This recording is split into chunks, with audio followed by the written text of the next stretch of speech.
Alrighty, so we are going to start recording. I'm hiding my cursor this time just to see if it's less annoying. I will tell you what options I will choose, and I will read all options aloud, so it shouldn't be that terrible. It's already been like almost over a year since I've played all of this, so let's just start from the very top. Let's start step 1, shopping.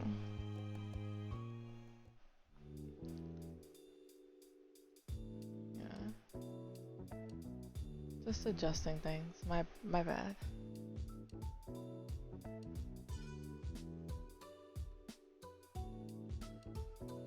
Alright, that seems to be good. My apologies, guys. Anyways. Alright. Come back before it gets dark, alright, sport? The familiar voice drifted across the street and drew your attention away from the snail you'd been watching inch slowly across the pavement. Snails are gross, I'm sorry. Cove waited in front of his dad, pushing his green hair back off his face, from where the breeze was blowing it over his glasses. He looked to be paying only a mild amount of attention as he was being handed a few slips of green paper. It reminded you of when you'd first met Mr. Holden, although he's probably not paying Cove to be friends with himself.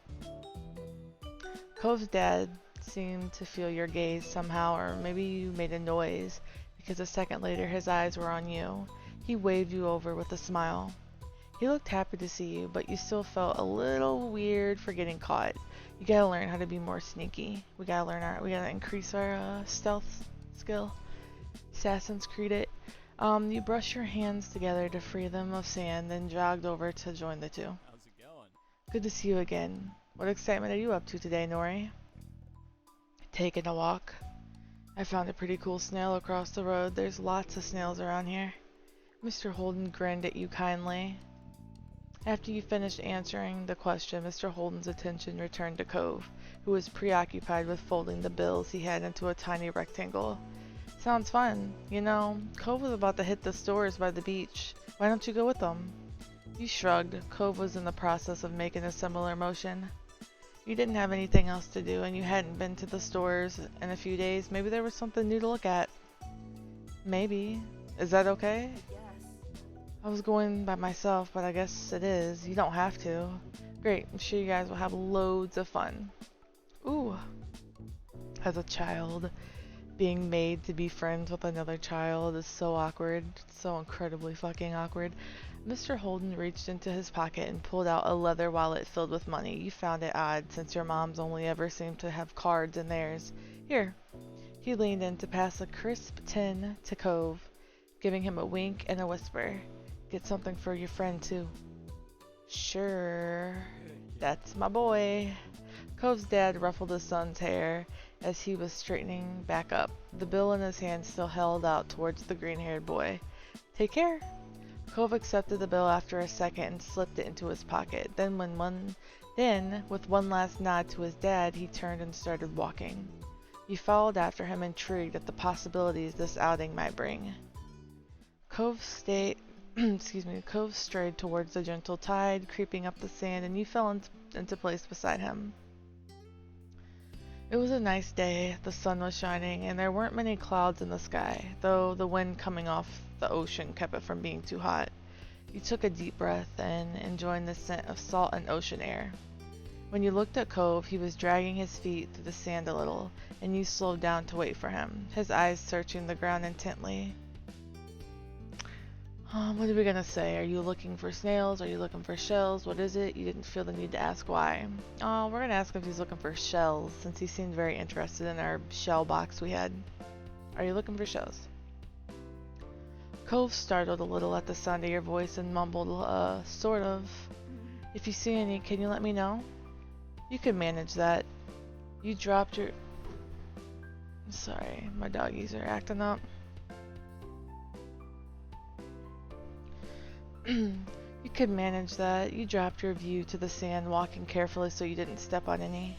You were good at finding shells. You had lots of them back home and always found new ones whenever you visited the beach. The comforting sound of the waves filled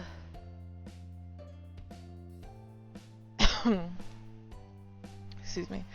The comforting sound of the waves filled the silence with pleasant white noise, and you played a little game with yourself as you walked along, getting as close to the water as possible without getting wet. It resulted in you having to run up the sand quickly when a wave rushed in more than a few times, and although Cove threw a few glances your way, he didn't say a word. You did neither. What did you want to go to the shops for? What do you usually do on the beach? We're gonna ask him what did he want to go to the shops for. I need a new sand pail. Yeah? What happened to your old one? Cove narrowed his eyes, seeming to think deeply for a second. Whoa. It disappeared. What? Really? Cove ducked his head, lacing his fingers behind his back. It didn't seem like he was going to continue, so you nudged his arm. How did that happen? Well, Cove opened his mouth and shut it again, considering. I took it to the beach one day. Uh-huh. When I got home, it wasn't anywhere. You left it there? Nope. It wasn't at the beach when I went back. Then you lost it. It disappeared. What about you? What do you do out here? I don't come to the beach a lot. I like swimming. I like looking at fish. I like to build sandcastles. Nothing. I'm going to say I don't come to the beach a lot because that's relatable, because IRL, I don't live anywhere near a beach. Never been to a beach. I don't like beaches, so I'm just going to try to be me.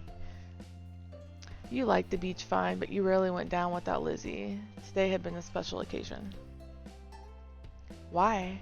I don't know, I guess I'm doing other stuff. Cove seemed personally offended by this revelation. Tough shit.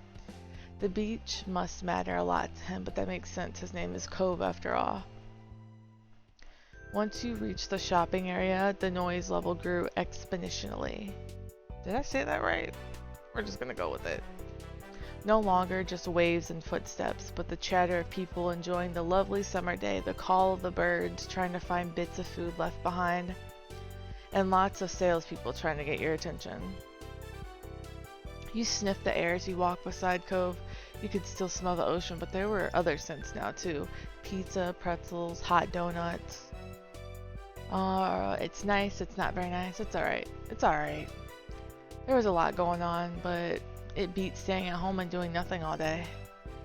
You were sure that you and Cove could find something to fill the day if you looked around a bit.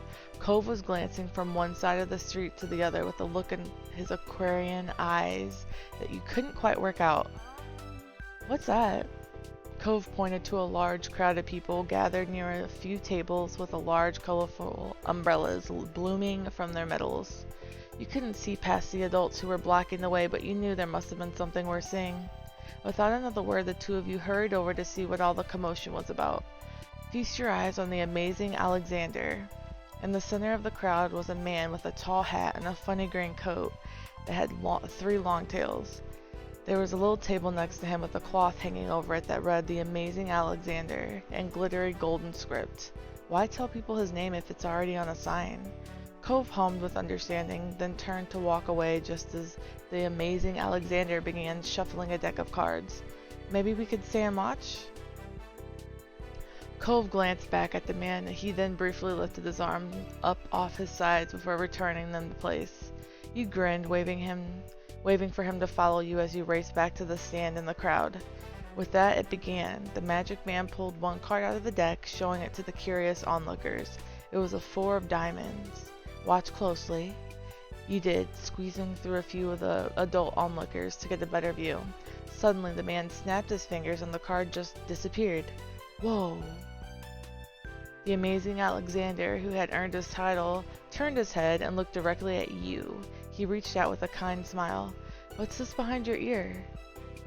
Nothing. Tell me. You backed away. We're gonna back away. It wasn't enough to deter him, and then the crowd of people gathered behind you made it impossible to move any further. He smelled like popcorn and candy when he stepped closer, and you swallowed anxiously, because we were told to stay away from those types of creepy people. You felt a tug, and then he pulled the 4 of diamonds out from behind your ear. Oh, you knew this couldn't be really... You knew that it couldn't really have come from your ear, but you still didn't get how he'd done it. There was light applause from the crowd, and the man gave a deep bow. "This is for you." The magician plucked a pair of balloons from the clump of them that he had tied on his table. Both were in the shape of a dolphin instead of being a normal circle. "And one for your friend, too. Thank you for being my assistant." Wow. Now you were really grateful he chose you. After that, he went to someone else in the crowd. "Pick a card, any card." "My uncle does that every time he visits. Not the balloons, the stuff with the cards." Cove spoke plainly while reaching over to take the dolphin that had been designated for him. Maybe it wasn't so special. Cove was just running the fun. At least you had a fun time. He wondered if Cove's whole family was magic. At least we had a nice time. You saw a magic trick and you got a great balloon. That was more than enough to make it a worthwhile event. You thought that if you could find a card to practice with, maybe you could make it disappear too. The crowd started to cheer it started to clear some, and you noticed to the side there's a whole rack of brightly colored, ooh god, kaleidoscopes on display. I don't know if I'm saying that right. You pick one. You pick up a kaleidoscope, you picked up the Rubik's Cube, you picked up the Magic 8 Ball, you walk past the toy. We're gonna pick up the kaleidoscope. Ooh, these are cool. You shifted your balloon string to your other hand so you could bring the mysterious tunnel to your eye.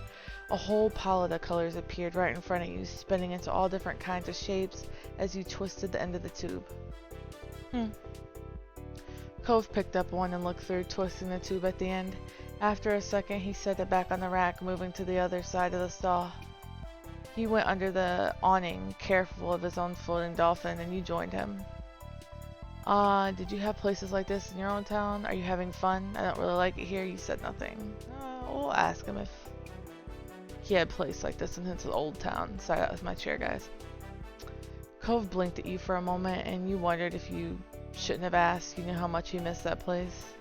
Not really. You nodded in understanding, looking over at the stalls nearby. Aww. While Cove looked at sand pails, you were drawn to a table with colorful keychains laid out on it. They were sewn in the shape of sea creatures, and there was a plaque that read "Handmade" standing proudly in front. There was lots of different types. You saw a dolphin, a shark, a crab, a turtle. Which one? Do we want to pick up the dolphin, shark, crab, or turtle? I'm gonna pick up the turtle because it looks really cute. Your hand stopped on the sleeping turtle, just barely poking its head out the shell. It had flecks of metallic green on its back that caught the sunlight when you picked it up. You remember that the turtles you had seen in the movie. You had been mesmerized by the way they gently glided through the water. You were instantly enamored. Checking the price though, your heart fell. $6? You didn't know much about money, but you thought that was a lot to spend on one thing. You rarely had more than a $5 bill to your name. Is that what you want? Huh? Oh, it's $6. I didn't bring any money. It's fine. I don't want you to get it for me. You don't have to. I don't want him to get that for me. Okay. You really did like the keychain. You just wanted to pay for it with your own money. It was then that you saw Cove holding a small yellow bucket for himself. You slowly put the soft toy back down on the table. Only glancing back once more, you followed him to the vendor. After Cove paid, the two of you stepped out of the store side by side, your balloon dolphins knocking together and spiraling around in the air. You watched Cove hold up a new pail to his face, examining it thoroughly. "Hey, Cove." "Yeah?" "Your dad gives out money a lot, huh?" "Yeah, we're gonna say that." "From what you've seen, that happens a lot with Mr. Holden. You've never met anyone else who shares dollar bills with people all the time." Cove's brow furrowed in confusion. "I don't know, maybe." For a second you thought about mentioning the way you and his father had met, but decided against it. That was meant to be a secret, and you felt like your feelings might have been hurt if your parents were offering to pay people to be your friend. Cove looked further down the street where different food carts were lined up. He rested his non-cast arm over his stomach, and just as he did, yours let out a slight growl. You hadn't eaten since breakfast, and after all this was wandering around, you were definitely ready for some lunch. "Let's get some food." "Yeah." You two wandered around a short while, looking at all the delicates that were available. Everything looked delicious, and as the different smells, both sweet and salty, waft over you, your stomach growled even louder. After passing up hot dogs, snow cones, ice creams, and pizza, you both agreed on pretzels. I love me some pretzels.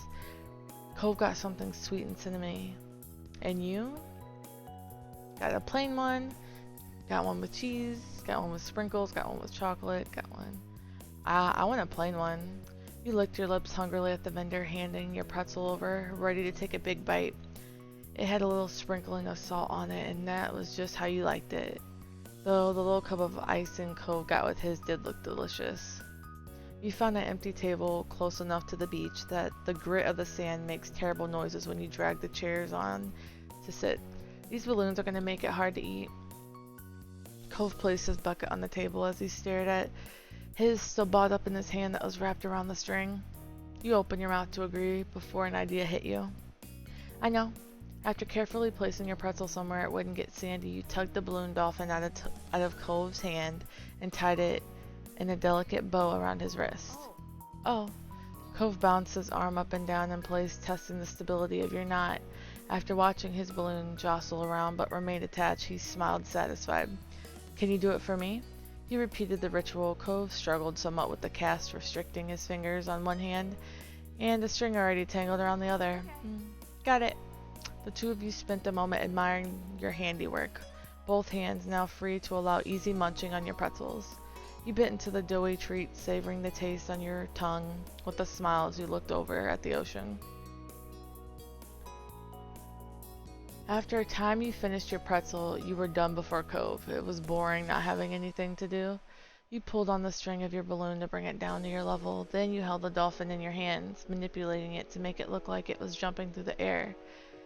If you turned to face towards the beach, it almost looked like it was swimming in the waves like a real dolphin. A laugh came from your side. When you glanced back at Cove, he had left the remaining part of his pretzel on the wrapper, and he was gripping his dolphin too. Alright, mine's name is Merryweather. He's the Prince of Dolphins. Mine's name is Splash. They star in movies. Mine's name is Cherry. She's actually an alien. My name is Sam. They're just a regular dolphin. We're gonna go with the Prince of Dolphins, Merryweather. He wears a crown made of seaweed, and all of his friends are merfolk. Every now and then, he'll make friends with a kid and let them ride on his back. You sighed, wishing you could meet a real dolphin like Merryweather. What's yours? Cove considered this question, placing the balloon against the table and resting his free arm across it in contemplation. With a loud pop, the dolphin exploded into ribbons.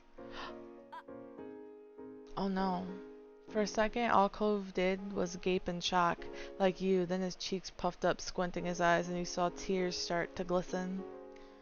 You made a joke. You offered to find Alexander. You offered to give Cove your balloon. You didn't say anything. He'd be alright. Let's just give him our balloon.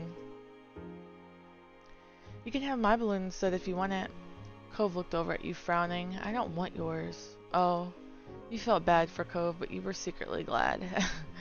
Right, you really liked the little dolphin and weren't too eager to give it up. Cove spent the rest of the outing sniffling and didn't say much else.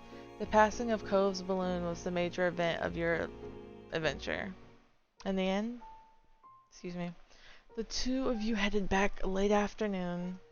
You separated on the beach, and while Cove went straight home with his brand new sand pail in hand, you decided to sit for a while. You watched the waves and the sunset. Another summer day was drawing to a close. It had been nice, but for the most part, hopefully there wouldn't be any tears next time. That's all I'm gonna do for that DLC, and I'll see you guys later.